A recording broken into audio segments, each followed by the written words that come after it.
We've been going for a while now, but I do want to get your thoughts on the Republican primary before we leave. So let's jump into that.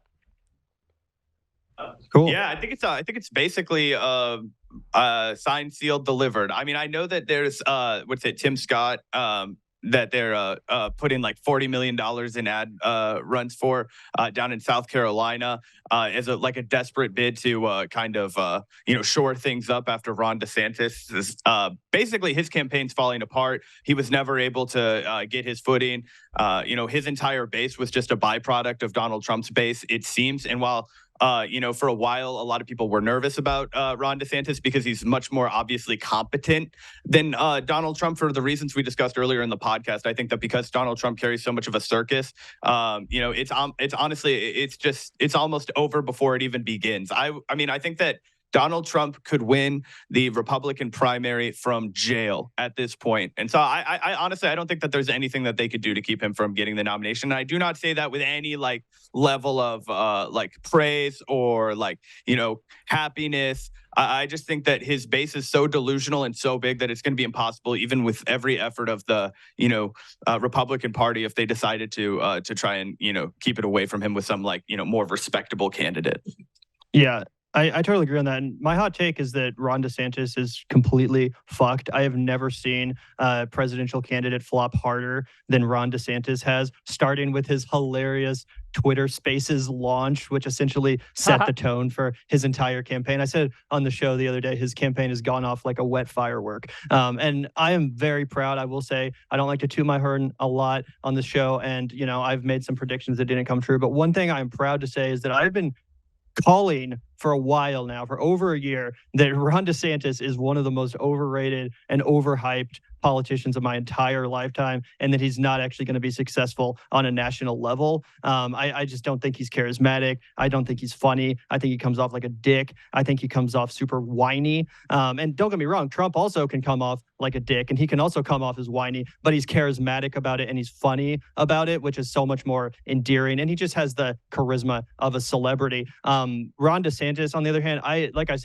he's flamed out before the primary has even started. There hasn't even been a debate yet. And even if Donald Trump straight up croaked or went to prison, I still think that through the course of the primary, the Republican voters would decide on someone other than Ron DeSantis, whether that's fucking Tim Scott or Chris Christie, I don't know. But both of those guys, as vile as they are, I think are far more charismatic than Ron DeSantis. It seems like he was able to really capture something in Florida. They really like his culture war stuff down there, but the culture war anti-woke bullshit is just not translating to a successful national campaign. And he just doesn't have what it takes to go up against Donald Trump. He just simply doesn't. And he's in a tough place because he can't really attack Trump very much because then the Trump base hates him. But then if he doesn't attack Trump, then it's like, why the fuck are you even running against this guy? So I just think it's a miserable failure on DeSantis's part. I think it was a huge blow to his reputation with the GOP base, one that he might never recover from. Honestly, I think if he had just stayed out of the primary and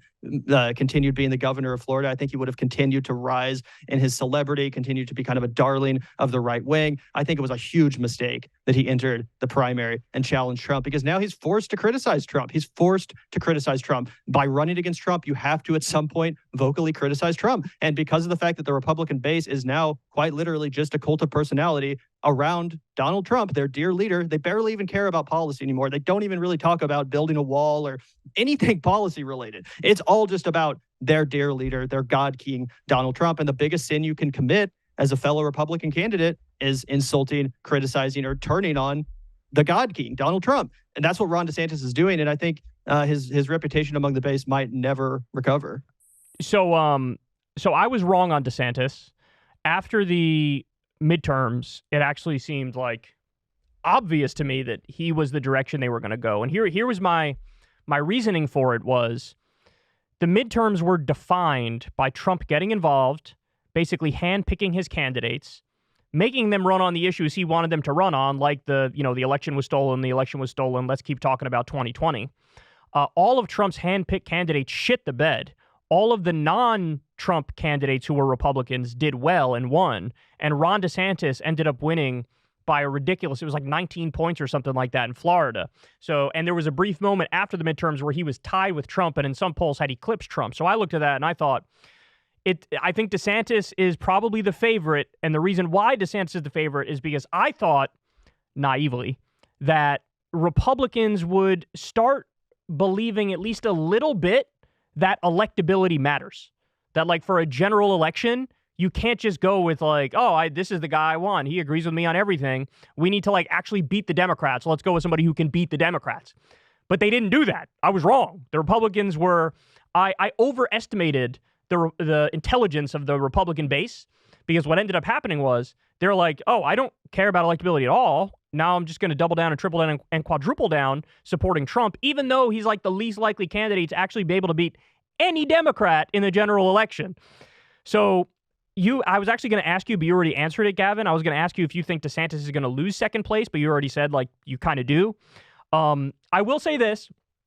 So I was wrong on DeSantis, but I do think the criticism is a little overstated now by some people, because people don't remember in 2016 when Trump went after low energy Jeb and when Trump went after little Marco, it was like a week or two and their poll numbers had completely imploded to single digits.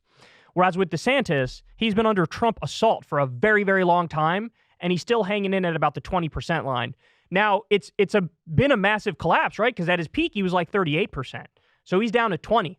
But he's been at 20 for like months and months now. So it seems like maybe that's his floor. Like he's sort of bottoming out there. So I do think he's better than Jeb Bush. I do think he's better than Marco Rubio. But I do agree with your criticism now, based on the evidence of what I've seen with the Republican base, that it really does look like it would take a minor miracle in order for Trump to go down.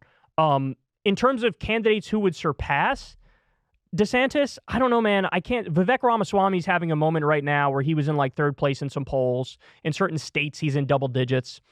So he's having a moment. Chris Christie is actually having a moment in New Hampshire. He was up to 10% in one poll. So in terms of the ones who, in theory, could threaten DeSantis's number 2 spot, you would say it's Chris Christie or Vivek Ramaswamy. I don't see it happening with Nikki Haley. I don't see it happening with Tim Scott, no matter how much Fox News might try to suck him off and make him the next thing.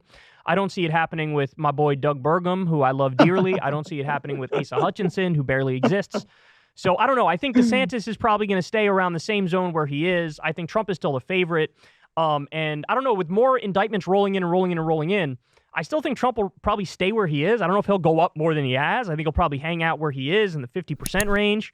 And then, my only area where I slightly disagree with you now is if he actually is behind bars, which I don't even know if the cases are going to go fast enough to, like, will we know or not? Will we have the answer by then? But if he's actually behind bars, then I do think it's possible for somebody else to win. But outside of that, I don't know, man. It seems, because he's undergone 1,000 different indictments, 1,000 different criminal charges. And in the Republican primary, he gets stronger and stronger. But it still makes him less and less viable in the general. As much as he's beloved by the Republican base, he's hated by the country now. So Republicans are sort of in a pickle. Like a half-dead Joe Biden might easily win re-election. Yeah, I mean, just to pick up from that last point that you made, I think that, obviously if Trump does get arrested and is literally behind bars, it makes it harder for him to win. But I was just chatting with Gavin really quickly, and we were both like, look, dude, if unless it's the cheeseburgers and Diet Cokes that catch up to this guy and he actually keels over, I think he has a serious chance, a formidable chance of winning the Republican primary from an actual jail cell. And I think that if you look at the diehard members of his base, the people that are still in the MAGA hats, the people that are still going to rallies, the people that are still living for the MAGA movement, those people are ride or die for him, and they will see any kind of effort to prosecute him, to put him in jail as an affront against them, and because he's onto some truth telling and whatnot, and it'll be really easy for people to go out and make a bunch of content talking about all the crimes that George Bush has done, that Bill Clinton has done, that Barack Obama has done, etc. And no, none of these presidents were prosecuted for their crimes, and none of these presidents were put in jail. Why did they put our guy Donald Trump in jail? Right? I just think it will be able to create even more fervor within that party. Now, do I think that will translate to a general election victory? Absolutely not. I think it will be absolutely a horrendous failure, and I think it will blow up in his face. But as far as how delusional and entrenched the Republican Party base is and how married they are to Donald Trump, man, I think this guy would probably set the world record for the most primary votes from a jail cell if it ever came to that. Yeah, I totally agree. And honestly, as I said earlier, I do think that the Republican Party base is really just a cult of personality around Donald Trump. you barely even hear them talking about policies anymore. Like Donald Trump actually did run on some policies in 2016, building the wall being the big, like, trademark policy of his. I don't even really hear people talking about that. And the fact that he didn't really accomplish anything during his 4 years in office, if that hasn't turned you off from him, if you don't care about the fact that he didn't actually do the things that you wanted him to do, then fucking Chris Christie and Ron DeSantis pointing out his flaws on television isn't going to change your mind. Trump's already your guy because, again, you don't really care about policy. You care about Donald Trump. And like I said, no mealy-mouthed corporate Republican is going to change your mind by, giving some wonky argument about, well, he failed to get this done. Apparently, Ann Coulter was the only Republican that actually wanted Trump to do the things he ran on and stopped supporting him when he didn't. But everyone else was like, they just blamed it on, oh, well, he surrounded himself with too many establishment actors. They make all these excuses for Trump and why he didn't do the things he promised he was going to do. And now they're, more than happy to give him another 4 years to do another 4 years of nothing, if it comes to that. But like Zach said, I don't think it probably will. I think that the Republican Party is on a suicide mission right now, and they're going to elect Donald Trump as their nominee and then lose the general election, unless there's something crazy with the No Labels Party and Joe Manchin ends up splitting the vote. And there's scenarios where Trump could still pull it off. But if it was just Trump versus Biden, then I think Trump would get slaughtered. It's a great point you made about Ann Coulter, like actually kind of believing in these things and turning on Trump when he didn't deliver. And she's like the only one who did that. I didn't really like reflect on that until now, but it's true. Like her main beef is like, you are not actually doing the things you said you would do in 2016. Like I want the wall, like do the goddamn wall. That fucking wall.